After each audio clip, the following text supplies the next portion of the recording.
everyone, every 2 and every 3. So for today's video, gagawa tayo ng cassava cake in oven na napakadaling gawin at napakasarap.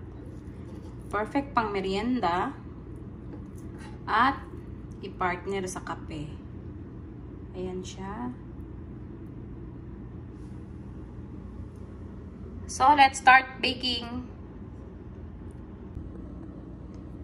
Ito yung ating mga ingredients. Meron akong cassava dyan. Hindi ko pa na, ano bang tawag dyan? Nakadkad. Nairis, kung sa amin nairis. 2 itlog. Glutinous flour yan. Malagkit na powder. Yan ang aking cheese para sa toppings. Meron ding fresh milk. Wala akong evap.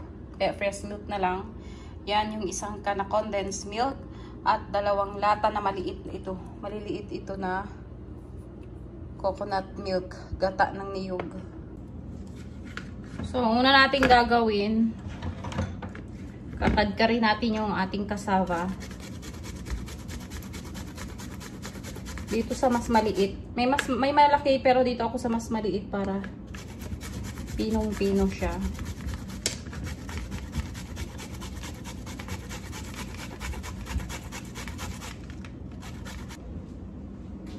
So, nagpalit ako ng pangkayod. Kasi ito sobrang liit.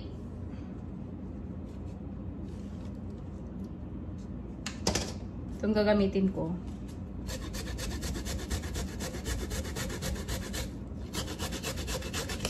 Oh, mas mabilis dito.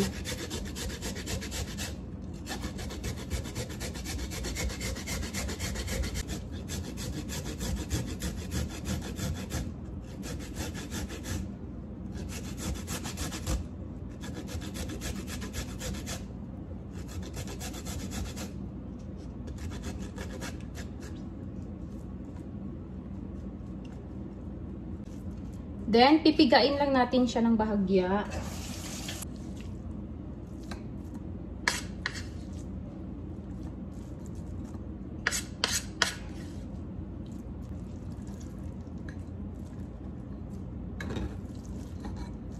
Para matanggal lang yung kanyang tubig.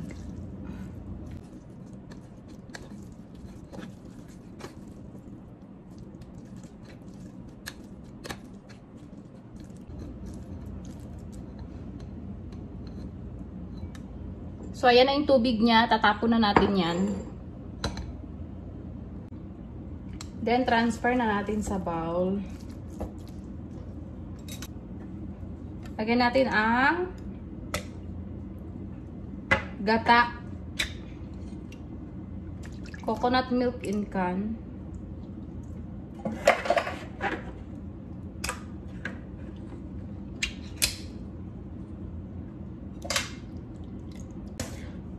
Then, itlog.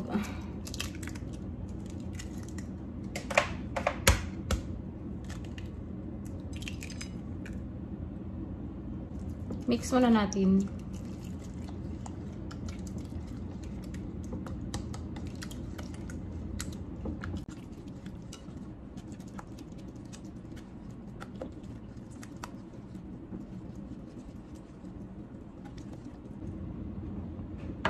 Then, lagay natin ang condensed milk.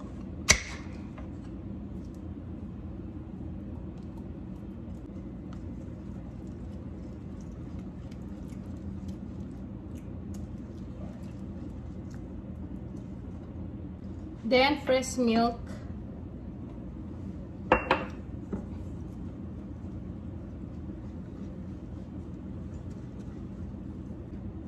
Then, yung ating glutinous flour.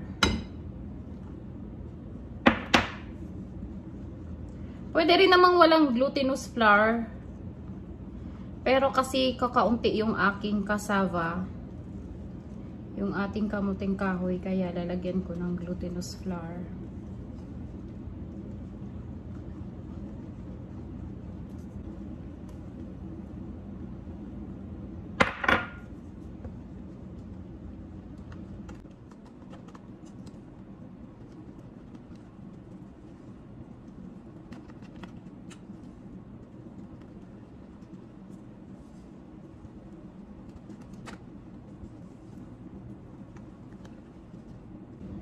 Then, lagay na natin yung ating melted butter.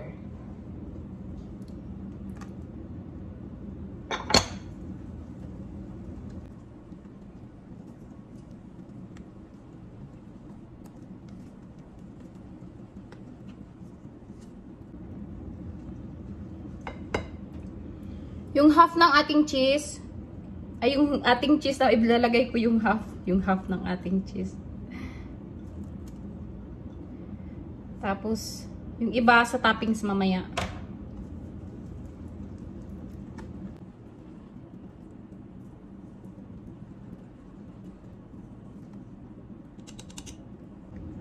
Yan na, ready na siya. Lagay na natin sa ating baking pan. So, ito yung gagamitin natin. Lalagyan natin ng, papahiran lang natin ng butter para hindi dumikit mamaya.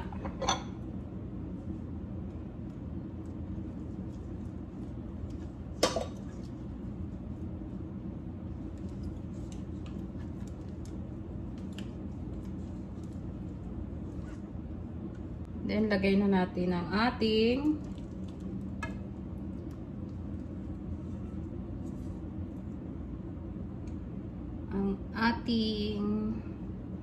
cassava mixture. Yan. I-oven na natin. Ayan, naka-preheat na ako ng aking oven. Lagay na natin yung ating i-bake. First time ko itong gumawa. Sana maging maayos siya. Ayan. So, nilagay ko siya sa 200. Preheat. Lagyan natin ng time ng 45 minutes. 45 minutes to 1 hour. Try ko lang muna ng 45 minutes. So, ayan, after 45 minutes, hinango ko muna siya sa oven. Dahil lalagyan natin ng cheese sa ibabaw. At ibobroil lang natin siya.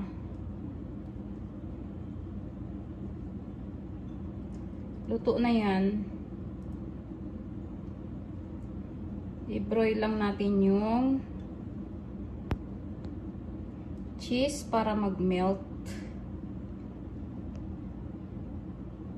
Ayan. Then, ibalik natin siya ulit sa oven. So, ayan, ibalik natin siya sa oven. Tapos, broil natin.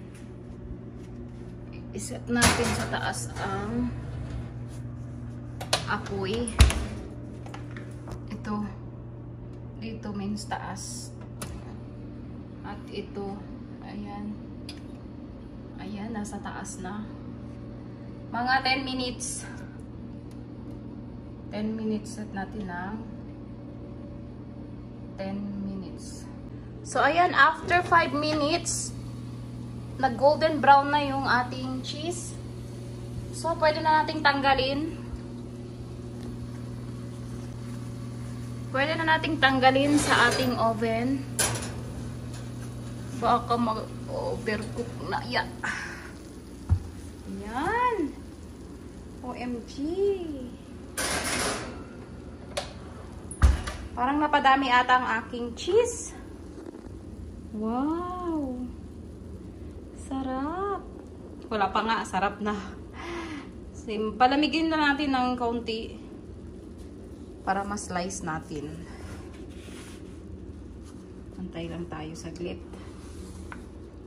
So, ayan na siya. I-flip na natin sa tray. Dahil medyo mainit pa, gumamit ako ng pot holder.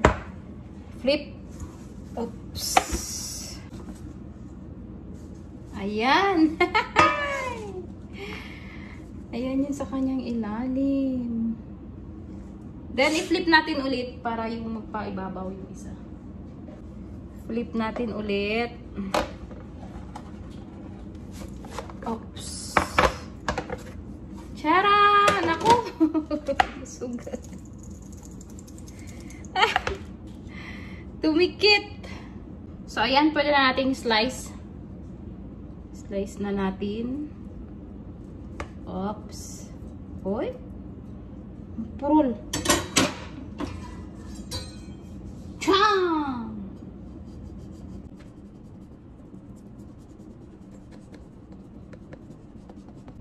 Wow! Cheesy siya, cheesy. Ayan o.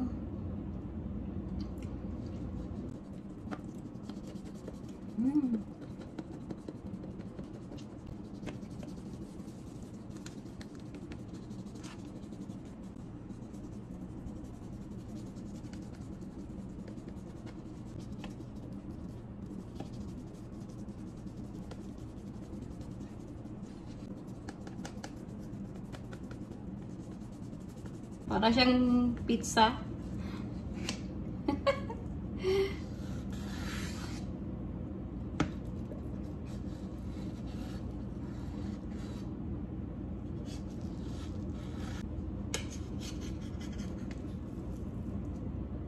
Wow, ang ganda.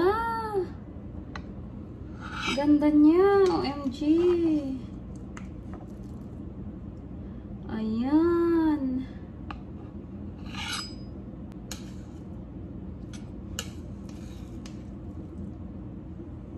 Ayan, ang ganda niya. So, tikman natin. Tikman natin. Ayan siya.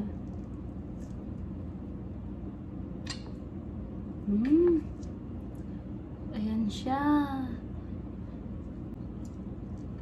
In fairness, ang lambot niya. Ang lambot. So, ayan na yung ating ready to eat na cassava cake. Na-slice ko na siya into square. At ang sarap niya, in fairness. Nag-craving lang kasi ako kaya naisipan kong gumawa ng cassava cake. So, hanggang dito na lang ang aking video sa araw na ito. Thank you so much sa walang sawang panonood. Especially Team Sueno family. Stay safe everyone. God bless and see you next time. Bye-bye!